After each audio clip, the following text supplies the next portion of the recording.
ನಮಸ್ಕಾರ. ಸಾಮಾನ್ಯ ಜ್ಞಾನ ಟಾಪ್ 35 ಪ್ರಶ್ನೋತ್ತರ ಕಾರ್ಯಕ್ರಮಕ್ಕೆ ಸ್ವಾಗತ ಸುಸ್ವಾಗತ. ಈ ಒಂದು ಎಪಿಸೋಡನ್ನು ಸಂಪೂರ್ಣವಾಗಿ ನೋಡಿ. ಇಷ್ಟವಾದಲ್ಲಿ ಲೈಕ್ ಮಾಡಿ, ಶೇರ್ ಮಾಡಿ, ಕಮೆಂಟ್ ಮಾಡಿ. ಇಲ್ಲಿ ಕೊಟ್ಟಿರುವಂತಹ ಪ್ರತಿಯೊಂದು ಪ್ರಶ್ನೆಗೂ ಕೂಡ ಅದರದ್ದೇ ಆಗಿರುವಂತಹ ಹಲವಾರು ವಿವರಣಾತ್ಮಕ ಅಂಶಗಳನ್ನು ನೀಡಲಾಗಿದೆ. ಕಾರಣ ಇಷ್ಟೇ, ಮುಂಬರುವಂತಹ ಯಾವುದೇ ಸ್ಪರ್ಧಾತ್ಮಕ ಪರೀಕ್ಷೆಗಳಲ್ಲಿ ಈ ಪ್ರಶ್ನೆ ಕೇಳುವಂತಹ ಸಾಧ್ಯತೆ ಇರುತ್ತೆ. ಅದರಲ್ಲೂ ವಿಶೇಷವಾಗಿ FDA, SDA, KPSCಯ ಸಿ ಗ್ರೂಪ್ ಹುದ್ದೆಗಳ ನೇಮಕಾತಿ, ಪೊಲೀಸ್ ನೇಮಕಾತಿಗಳಲ್ಲಿ ಈ ಪ್ರಶ್ನೆಗಳು ಬಂದೇ ಬರುತ್ತೆ. ಎಲ್ಲ ಪ್ರಶ್ನೆಗಳಿಗೂ ಕೂಡ ಅತ್ಯಂತ ಸರಳ ವಿವರಣೆಗಳ ಜೊತೆಗೆ ಸರಿ ಉತ್ತರವನ್ನು ನೀಡಲಾಗಿದೆ. All the best. Thank you. Kolar ಚಿನ್ನದ ಗಣಿಗೆ ನೀರು ಮತ್ತು ವಿದ್ಯುತ್ ಶಕ್ತಿಯ ಪೂರೈಕೆ, ಇಂಡಿಯನ್ ಇನ್ಸ್ಟಿಟ್ಯೂಟ್ ಆಫ್ ಸೈನ್ಸ್ ಹಾಗೂ ಕನ್ನಡ ಸಾಹಿತ್ಯ ಪರಿಷತ್ನ ಸ್ಥಾಪನೆ. ಇವು ಈ ಕೆಳಗಿನ ಯಾವ ದೊರೆಯ ಆಳ್ವಿಕೆ ಕಾಲದ ಸಾಧನೆಗಳಾಗಿದ್ದವು? ನಾಲ್ವಡಿ ಕೃಷ್ಣರಾಜ ಒಡೆಯರ್. ಇವೆಲ್ಲವೂ ಕೂಡ ನಾಲ್ವಡಿ ಕೃಷ್ಣರಾಜ ಒಡೆಯರ್ ದೊರೆಯ ಆಳ್ವಿಕೆ ಕಾಲದ ಸಾಧನೆಗಳಾಗಿದ್ದವು. 3 is the right answer. ರಾಷ್ಟ್ರೀಯ ಹೋರಾಟದ ಆರಂಭಿಕ ಹಂತದಲ್ಲಿ ಈ ಕೆಳಗಿನ ಯಾವುದು ಭಾರತೀಯ ರಾಷ್ಟ್ರೀಯ ಕಾಂಗ್ರೆಸ್ನ ಉದ್ದೇಶವಾಗಿರಲಿಲ್ಲ? ಬ್ರಿಟಿಷ್ ಆಳ್ವಿಕೆ ಬಹಿರಂಗ ಪ್ರತಿಭಟನೆಯ ಸನ್ನಿವೇಶವನ್ನು ಸೃಷ್ಟಿಸುವುದು. ಇದು ಭಾರತೀಯ ರಾಷ್ಟ್ರೀಯ ಕಾಂಗ್ರೆಸ್ನ ಉದ್ದೇಶವಾಗಿರಲಿಲ್ಲ. 4 is the right answer. Montagu ಜೇಮ್ಸ್ಫೋರ್ಡರ ವರದಿಯನ್ನಾಧರಿಸಿ ಬ್ರಿಟಿಷ್ ಸಂಸತ್ತಿನಲ್ಲಿ ಪಾಸಾದ ಮಸೂದೆಯನ್ನು ಹೀಗೆಂದು ಕರೆಯಲ್ಪಟ್ಟಿತು. 1919ರ ಭಾರತ ಸರ್ಕಾರದ ಕಾಯ್ದೆ. 1919ರ ಮೊಂಟಾಗು ಜೇಮ್ಸ್ಫೋರ್ಡ್ ಸುಧಾರಣೆಯನ್ನು ಭಾರತ ಸರ್ಕಾರದ ಕಾಯ್ದೆ ಎಂತಲೂ ಕರೆಯಲಾಗುತ್ತದೆ. 1909ರ ಮಿಂಟೋ ಮಾರ್ಲೆ ಕಾಯ್ದೆಯನ್ನು ಭಾರತದ ಕೌನ್ಸಿಲ್ ಆಕ್ಟ್ ಎಂತಲೂ ಕರೆಯಲಾಗುತ್ತದೆ. 2 is the right answer. ಯಾವ ಬಗೆಯ ಮಣ್ಣು ಹೆಚ್ಚಿನ ನೀರನ್ನು ಹಿಡಿದಿಟ್ಟುಕೊಳ್ಳುವ ಸಾಮರ್ಥ್ಯ ಹೊಂದಿದೆ? ಜೇಡಿ ಮಣ್ಣು. ಜೇಡಿ ಮಣ್ಣು ಅತಿ ಹೆಚ್ಚು ನೀರನ್ನು ಹಿಡಿದಿಟ್ಟುಕೊಳ್ಳುವ ಸಾಮರ್ಥ್ಯ ಹೊಂದಿದೆ. ಇದು ತಂಬಾಕು ಬೆಳೆಯಲು ಸೂಕ್ತವಾದ ಮಣ್ಣು. ಪಂಜಾಬ್ ಮತ್ತು ಹರಿಯಾಣಗಳಲ್ಲಿ ಇದು ಹೆಚ್ಚಾಗಿ ಕಾಣಿಸುತ್ತದೆ. 4 is the right answer. Kaiga ಅಣುಶಕ್ತಿ ಸ್ಥಾವರದ ಕಾರ್ಯಾಚರಣೆ ಮಾಡುವ ಸಂಸ್ಥೆ ಯಾವುದು? ಭಾರತೀಯ ಅಣುಶಕ್ತಿ ನಿಗಮ. ನ್ಯೂಕ್ಲಿಯರ್ ಪವರ್ ಕಾರ್ಪೊರೇಷನ್ ಆಫ್ ಇಂಡಿಯಾವನ್ನು 1987 ಸೆಪ್ಟೆಂಬರ್ 1ರಂದು ಸ್ಥಾಪಿಸಲಾಯಿತು. ಕೈಗಾ ಅಣುಸ್ಥಾವರವು ಕಾಳಿ ನದಿಯ ಎಡದಂಡೆಯಲ್ಲಿ ಸ್ಥಾಪಿತಗೊಂಡಿದೆ. ಇದು Uttara Kannada ಜಿಲ್ಲೆಯಲ್ಲಿದೆ. 3 is the right answer. ವಿಶ್ವ ನೀರಿನ ದಿನ ಎಂದು ಯಾವಾಗ ಆಚರಿಸಲಾಗುತ್ತದೆ? ಮಾರ್ಚ್ 22. ಮಾರ್ಚ್ 22 ವಿಶ್ವ ನೀರಿನ ದಿನ. ಮಾರ್ಚ್ 21 ವಿಶ್ವ ಅರಣ್ಯ ದಿನ. ಮಾರ್ಚ್ 23 ವಿಶ್ವ ವಾತಾವರಣ ದಿನ. ಮಾರ್ಚ್ 8 ವಿಶ್ವ ಅಂಗವಿಕಲ ದಿನ. 3 is the right answer. BrahMos ಎಂಬ ಧ್ವನ್ಯಾತೀಯ ಕಾವಲು ಕ್ಷಿಪಣಿಯು ಈ ಕೆಳಕಂಡ 2 ದೇಶಗಳ ನಡುವಿನ ಜಂಟಿ ಸಹಯೋಗದ ಪ್ರಯತ್ನದ ಫಲವಾಗಿ ರೂಪುಗೊಂಡಿದೆ. ಭಾರತ ಮತ್ತು ರಷ್ಯಾ. ಭಾರತದ DRDO ಮತ್ತು ರಷ್ಯಾದ NPOM ಸಂಸ್ಥೆಗಳು ಸೇರಿ ಅಭಿವೃದ್ಧಿಪಡಿಸಿದ ಸೂಪರ್ ಸಾನಿಕ ಕ್ರೂಸ್ ಕ್ಷಿಪಣಿಯೇ ಬ್ರಹ್ಮೋಸ್. ಇದರ ಹೆಸರು ಭಾರತದ ಬ್ರಹ್ಮಪುತ್ರ ನದಿ ಮತ್ತು ರಷ್ಯಾದ ಮಾಸ್ಕೋ ನದಿಯಿಂದ ಬ್ರಹ್ಮೋಸ್ ಎಂದು ಹೆಸರಿಸಲಾಗಿದೆ. 1 is the right answer. ಪರಿಶುದ್ಧವಾದ ಚಿನ್ನವು ಆಭರಣಗಳ ತಯಾರಿಕೆಗೆ ಸೂಕ್ತವಲ್ಲ, ಏಕೆಂದರೆ ಅದು ಮೃದುವಾಗಿರುತ್ತದೆ. ಪರಿಶುದ್ಧವಾದ ಚಿನ್ನ ಅಂದರೆ 24 ಕ್ಯಾರೆಟ್ ಹೊಂದಿರುವಂತಹ ಚಿನ್ನ ಅತ್ಯಂತ ಮೃದುವಾಗಿರುವುದರಿಂದ ಆಭರಣಗಳ ತಯಾರಿಕೆಯಲ್ಲಿ ಬಳಸಲಿಕ್ಕೆ ಆಗೋದಿಲ್ಲ. ಹಾಗಾಗಿ ಅದಕ್ಕೆ ತಾಮ್ರವನ್ನು ಬೆರೆಸುವರು. ತಾಮ್ರವನ್ನು ಬೆರೆಸಿದಾಗ ಗಡುಸುತನ ಉಂಟಾಗಿ ಬೇಕಾದ ಆಕಾರವನ್ನು ನಾವು ಕೊಡಬಹುದಾಗತ್ತೆ. 2 is the right answer. ಭೂಮಿಯ ಸುತ್ತ ವೃತ್ತಾಕಾರದ ಕಕ್ಷೆಯಲ್ಲಿ ಒಂದು ಉಪಗ್ರಹವು ಕಕ್ಷೆಯಲ್ಲಿದೆ. ರಿಮೋಟ್ ಕಂಟ್ರೋಲ್ನಿಂದ ಅದನ್ನು ಕಡಿಮೆ ತ್ರಿಜ್ಯದ ಕಕ್ಷೆಗೆ ತೆಗೆದುಕೊಂಡು ಬಂದಾಗ ಉಪಗ್ರಹದ ಮೇಲಿನ ಗುರುತ್ವಾಕರ್ಷಣ ಬಲ ಹೆಚ್ಚಾಗುತ್ತದೆ, ಆದರೆ ವೇಗ ಕಡಿಮೆಯಾಗುತ್ತದೆ. 2 is the right answer. God's own country ಎಂಬ ನುಡಿಗಟ್ಟನ್ನು ಭಾರತದ ಯಾವ ರಾಜ್ಯಕ್ಕೆ ಸಂಬಂಧಿಸಿದಂತೆ ಆಗಾಗ್ಗೆ ಬಳಸಲಾಗುತ್ತದೆ? ಕೇರಳ. ಕರ್ನಾಟಕಕ್ಕೆ one state many world. Kerala God's own country. Punjab discover your past. Haryana come holiday with us. So 4 is the right answer. ವಸ್ತುವಿನ ತೇಲುವಿಕೆಗೆ ಪ್ರಮುಖವಾಗಿರುವಂತಹ ಕಾರಣ ಉತ್ಪ್ಲವಕತೆ, ಅಂದರೆ ದ್ರವದ ಮೇಲೊತ್ತಡವೇ ವಸ್ತುವಿನ ತೇಲುವಿಕೆಗೆ ಕಾರಣವಾಗಿದೆ. 1 is the right answer. ಸೂರ್ಯನ ಶಕ್ತಿ ಉತ್ಪಾದನೆಗೊಳ್ಳುವುದು ಸಮ್ಮಿಲನ ಕಾರ್ಯದಿಂದ.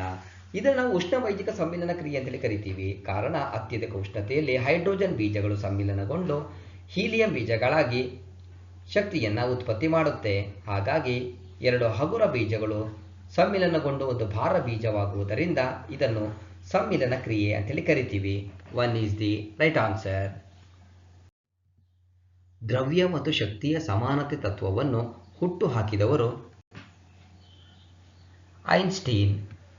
ಆಲ್ಬರ್ಟ್ ಐನ್ಸ್ಟೀನ್ ರವರು ಆಧುನಿಕ ಭೌತಶಾಸ್ತ್ರದ ಪಿತಾಮಹ. ಇವರಿಗೆ 1921ರಲ್ಲಿ ಭೌತಶಾಸ್ತ್ರದ ವಿಭಾಗದಲ್ಲಿ ನೊಬೆಲ್ ಪ್ರಶಸ್ತಿಯನ್ನು ನೀಡಲಾಗಿದೆ. 3 ಈಸ್ ದಿ ರೈಟ್ ಆನ್ಸರ್. ಆವರ್ತನೀಯ ಕೋಷ್ಟಕವನ್ನು ಸಿದ್ಧಗೊಳಿಸಿದವರು ಮೆಂಡಲೀವ್.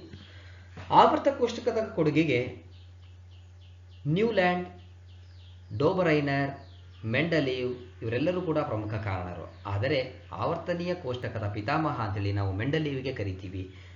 ಈಗಿನ ಆವರ್ತ ಕೋಷ್ಟಕ ರಚನೆಯಾಗಿರದೆ ಮೆಂಡಲೀವ್ನ ಆವರ್ತ ಕೋಷ್ಟಕದ ಆಧಾರದ ಮೇಲೆ. So 3 is the right answer. Brake ಹಾಕಿದಾಗ ಚಲಿಸುತ್ತಿರುವ ವಾಹನ ನಿಲ್ಲುತ್ತದೆ. ಕಾರಣ ಘರ್ಷಣೆ.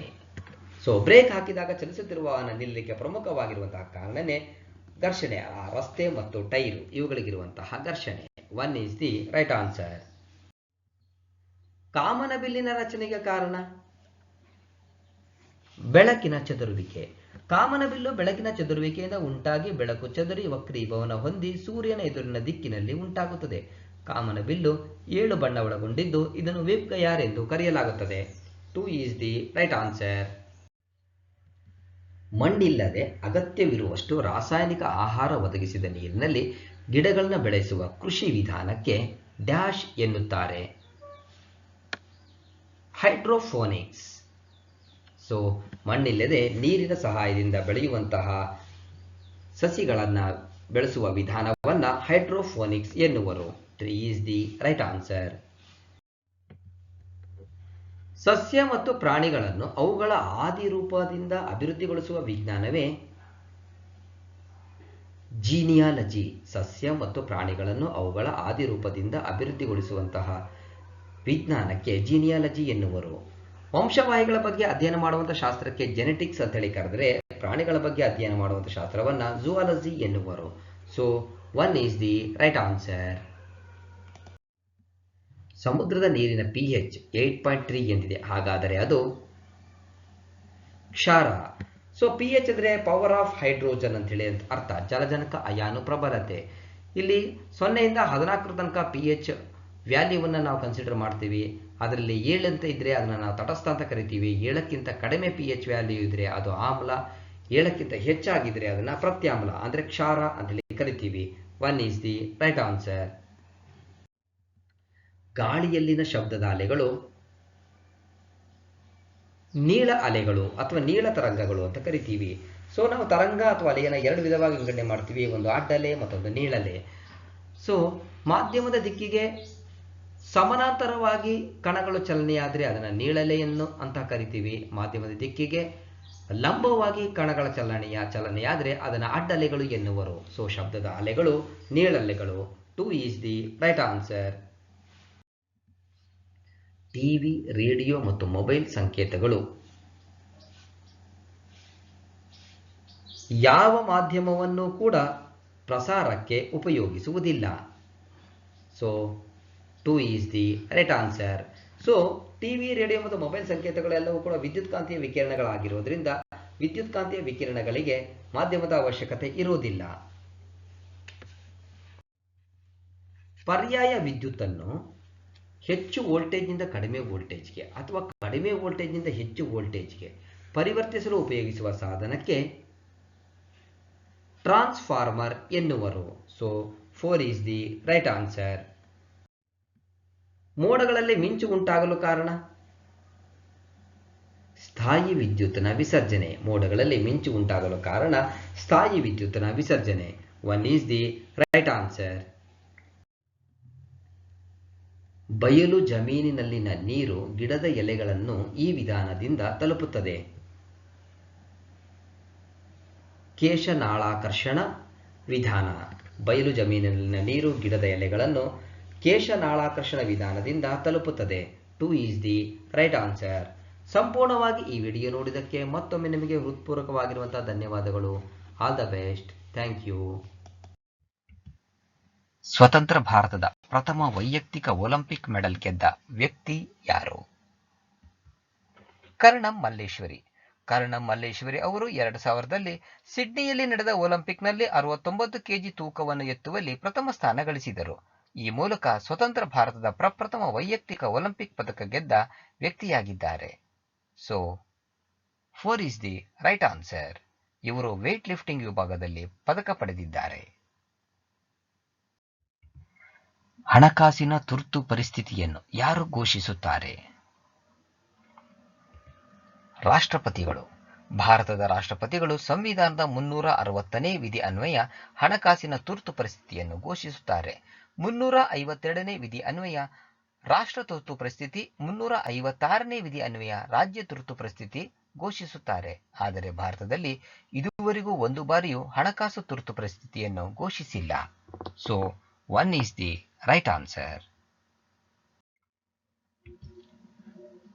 ಈ ಕೆಳಕಂಡ ಯಾವ ನಗರದಲ್ಲಿ ಹವಾಮಾನ ಬದಲಾವಣೆಗೆ ಸಂಬಂಧಿಸಿದಂತೆ COP21 ಒಪ್ಪಂದ ನಡೆಯಿತು?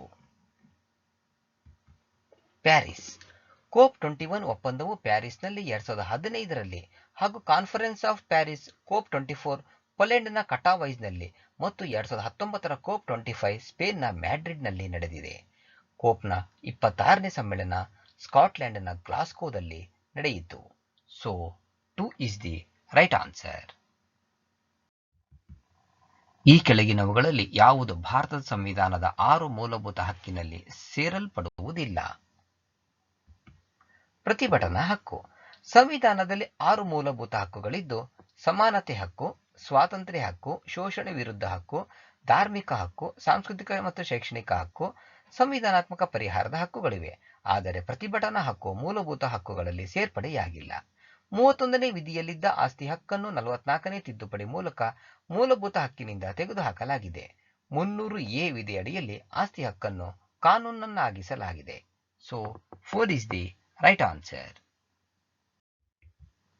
ಸಿಮ್ಲಾ ಒಪ್ಪಂದವು ಈ 2 ರಾಷ್ಟ್ರಗಳ ನಡುವೆ ಏರ್ಪಟ್ಟಿತು? ಭಾರತ ಮತ್ತು ಪಾಕಿಸ್ತಾನ. ಭಾರತ ಮತ್ತು ಪಾಕಿಸ್ತಾನದ ನಡುವೆ 1972ರಲ್ಲಿ ಸಿಮ್ಲಾ ಒಪ್ಪಂದ ಜರುಗಿತು. ಹಿಮಾಚಲ ಪ್ರದೇಶದ ಸಿಮ್ಲಾದಲ್ಲಿ ಭಾರತದ ಪ್ರಧಾನಿ ಇಂದಿರಾ ಗಾಂಧಿ ಮತ್ತು ಪಾಕಿಸ್ತಾನದ ಅಧ್ಯಕ್ಷ ಜುಲ್ಫಿಕರ್ ಭುಟ್ಟೋ ನಡುವೆ ಈ ಒಪ್ಪಂದ ಜರುಗಿತು. 1971ರ ಭಾರತ-ಪಾಕ್ ಯುದ್ಧದ ನಂತರ ಜರುಗಿದ ಒಪ್ಪಂದವಾಗಿದೆ. So 1 is the right answer. 1909ರಲ್ಲಿ ಗುಗ್ಲಿಯೆಲ್ಮೊ ಮಾರ್ಕೋನಿ ಅವರಿಗೆ ಯಾವ ಆವಿಷ್ಕಾರಕ್ಕೆ ಭೌತಶಾಸ್ತ್ರದ ನೊಬೆಲ್ ಪ್ರಶಸ್ತಿ ನೀಡಲಾಯಿತು? ರೇಡಿಯೋ. ಮಾರ್ಕೋನಿ ಅವರು ರೇಡಿಯೋ ಅನ್ನು ಸಂಶೋಧಿಸಿದ್ದಕ್ಕಾಗಿ ಭೌತಶಾಸ್ತ್ರದಲ್ಲಿ ನೊಬೆಲ್ ಪ್ರಶಸ್ತಿ ದೊರೆಯಿತು. 1 is the right answer. The Pacific ring of fire ಇದಕ್ಕೆ ಸಂಬಂಧಿಸಿದೆ? ಜ್ವಾಲಾಮುಖಿಗಳು ಮತ್ತು ಭೂಕಂಪಗಳು. ಜ್ವಾಲಾಮುಖಿಗಳು ಮತ್ತು ಭೂಕಂಪಗಳನ್ನು the Pacific ring of fire ಎಂದು ಕರೆಯುತ್ತಾರೆ. ಇವು ಪೆಸಿಫಿಕ್ ಸಾಗರದಲ್ಲಿ ಹೆಚ್ಚಾಗಿ ಕಂಡುಬರುತ್ತವೆ. So 3 is the right answer.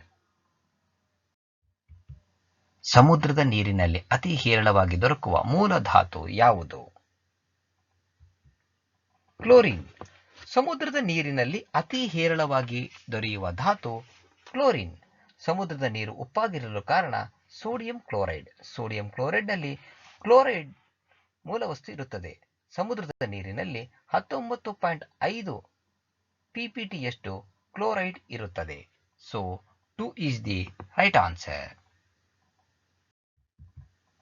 ತಂಬಾಕಿನಲ್ಲಿರುವ ಹಾನಿಕಾರಕ ವಸ್ತು ಯಾವುದು? ನಿಕೋಟಿನ್. ತಂಬಾಕಿನಲ್ಲಿ ನಿಕೋಟಿನ್ ಎಂಬ ಹಾನಿಕಾರಕ ವಸ್ತುವಿದೆ. ಇದೊಂದು ಆಲ್ಕಲೈಡ್ ಆಗಿದೆ. ಇದು ಮಾನವನ ರಕ್ತದ ಒತ್ತಡವನ್ನು ಹೆಚ್ಚಿಸುತ್ತದೆ. 4 ಈಸ್ ದಿ ರೈಟ್ ಆನ್ಸರ್. ಪ್ರಸಿದ್ಧ ಗೋಕಾಕ್ ಜಲಪಾತ ಯಾವ ನದಿಯ ಮೇಲಿದೆ?